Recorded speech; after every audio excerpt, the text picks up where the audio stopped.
नमस्कार मित्रांनो, साहित्य बघून तुम्ही समजलाच असणार की आपण काय बनवणार आहोत। इथे मी बटाटे, शिमला मिरची, फ्लॉवर घेतलेला आहे। हे सगळं आपल्याला बॉईल करून घ्यायचं आहे। इथे मी मटार घेतलेले आहेत फ्रोझन, शेंगा नव्हत्या मिळाल्या मार्केटमध्ये। इथे कोथिंबीर घेतलेली आहे आणि इथे 6 ते 7 टोमॅटो घेतलेले आहेत मी प्युरी बनवण्यासाठी। आज आपण बनवणार आहोत पावभाजी। ओके, माझ्या पद्धतीने। हे मी इथे लसूण घेतलेला आहे, 15 ते 20 पाकळ्या घ्यायच्या आहेत। आता इथे मी शिमला मिरची आणि फ्लॉवर बॉईल करून घेतलेला आहे कुकरमधून, आणि त्याचबरोबर मी बटाटेही बॉईल करून घेतलेत, सोलून घेतलेत। आणि शिमला मिरची आणि फ्लॉवरमधलं पाणी काढून टाकून त्यामध्येच मी हे बटाटे क्रश करून घेणार आहे, स्मॅश करून घेणार आहे। हे सगळं आपल्याला एकत्र स्मॅश करून घ्यायचं आहे। पाणी काढून टाकायचं फ्लॉवर आणि शिमला मिरचीमधलं आणि हे सगळं स्मॅश करून घ्यायचं आहे।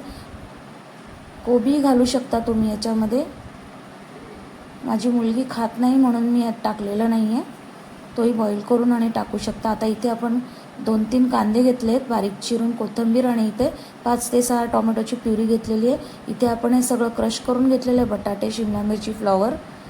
इथे हा लसूणसुद्धा आपल्याला ठेचून घ्यायचा आहे खलबत्त्यामध्ये। हे मटार आहेत, फ्रोझन मटार, हे आपण फोडणीत घालणार आहोत। आणि इथे 2 टोमॅटो छोटे आपल्याला बारीक चिरून घ्यायचे आहेत, म्हणजे टोमॅटोचे चंक्स दाताखाली आले का छान लागतात।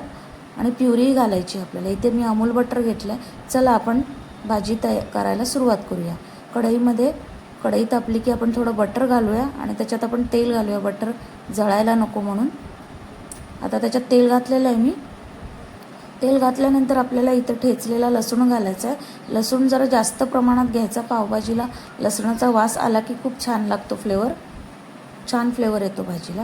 आता लसूण आपल्याला छानपैकी परतवून घ्यायचा आहे, तळून घ्यायचा आहे। लसूण 2 मिनटं चांगला परतवला की त्यामध्ये आपण कांदा घालणार आहोत बारीक चिरलेला। हे बघा, लसूण छानपैकी परततोय। आता लसूण आपला परतून झालेला आहे। आता आपण याच्यातनं कांदा घालायचा आहे, बारीक चिरलेला कांदा घालायचा आणि कांद्याला सोनेरी रंग येऊसपर्यंत आपल्याला परतवायचं आहे। बघा, एक 3 ते 4 मिनटं लागतात कांदा परतण्यासाठी। कांदा व्यवस्थित गुलाबी रंगावर आला, सोनेरी रंगावर, की त्यामध्ये मग आपण टोमॅटो घालायचे, बारीक चिरलेले 2 टोमॅटो। हे टोमॅटो मी यासाठी घातलेत की पावभाजी खाताना टोमॅटोचे चंक्स दाताखाली आले की छान वाटतात। तशी आपण प्युरी घालणारच आहोत त्याच्यामध्ये टोमॅटोची। आता हे टोमॅटो व्यवस्थित नरम होईपर्यंत याच्यात परतवायचे आहेत। आता हे टोमॅटो फ्राय होईपर्यंत आपण याच्यामध्ये ना मसाले घालायला सुरुवात करूया।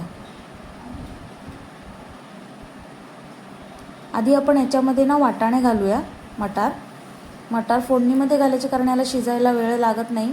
हे फ्रोझनवाले मटार घेतलेले आहेत मी, तुम्हाला हवे तर तुम्ही फ्रेशवाले घेऊ शकता। आता याच्यात आपण मसाले घालूया। आता मसाल्यामध्ये हे बघा, मी 1 चमचा तिखट घातलेलं आहे, थोडा तिखटपणा हवा म्हणून।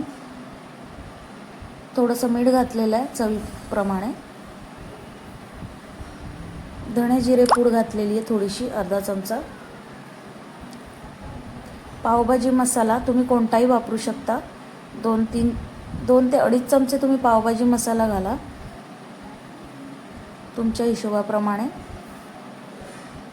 मी 2.5 चमचे घातला। इथे हळद घातलेली आहे मी थोडीशी, अर्धा चमचा।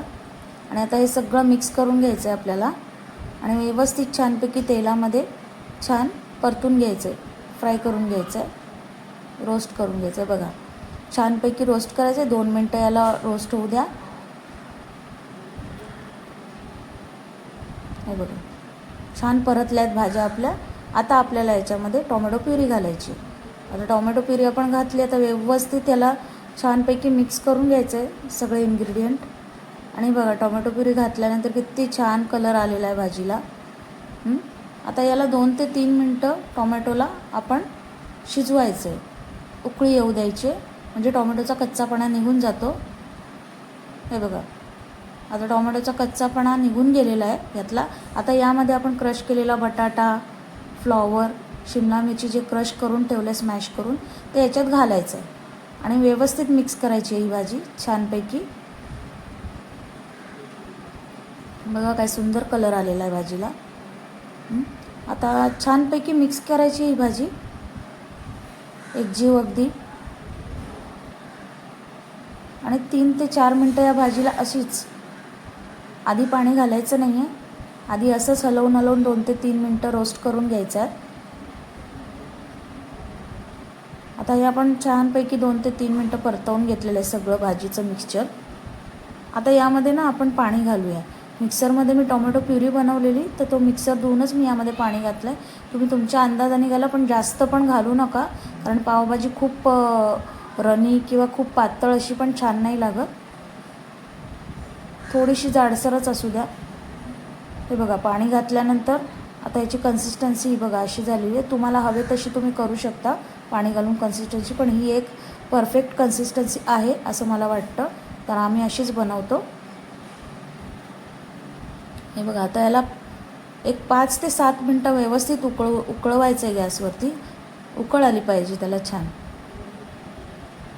आणि अशाच प्रकारे आपली ही पावभाजी तयार झालेली आहे. वरून आपण बटर घालूया, अमूल बटर. गॅस बंद करूया. वरून आपण आता कोथिंबीर घालणार आहोत. आणि ही आपली पावभाजीची भाजी रेडी झालेली आहे. पाव मी आधीच व्यवस्थित बटर लावून छानपैकी भाजून घेतलेले आहेत तव्यावरती. आणि आपण आता ना सर्व करूया ही पावभाजी. आता मी तुम्हाला सर्व करून पण दाखवते. हे बघा, मस्त कन्सिस्टन्सी झालेली आहे पावभाजीची. अगदी बघितल्यानंतर खावंसं वाटतंय बघा, खूपच छान. आता हे बघा, आपण सर्व करूया प्लेटमध्ये. गरमागरम भाजी घेतलेली आहे आपण. पाव आधीच ऑलरेडी मी घेतलेले होते भाजून बटर लावून. चमचमीत झणझणीत पावभाजी तयार आहे. बाजूला कांदा आणि लिंबाची फोड. आणि अशा प्रकारे आपली पावभाजी तयार झालेली आहे. माझी रेसिपी जर तुम्हाला आवडत असतील आणि अशाच रेसिपी पुढे बघत असतील तर प्लीज चॅनलला लाईक करा, शेअर करा, सबस्क्राईब करा, कमेंट करा. आणि प्लीज प्लीज प्लीज कमेंटमध्ये नक्की कळवा की कशी वाटली रेसिपी. आणि रेसिपी आवडली नसेल तरीही तुम्ही कमेंटमध्ये कळवू शकता, तुम्हाला नसेल आवडली तर. आणि असाच सपोर्ट करा. धन्यवाद.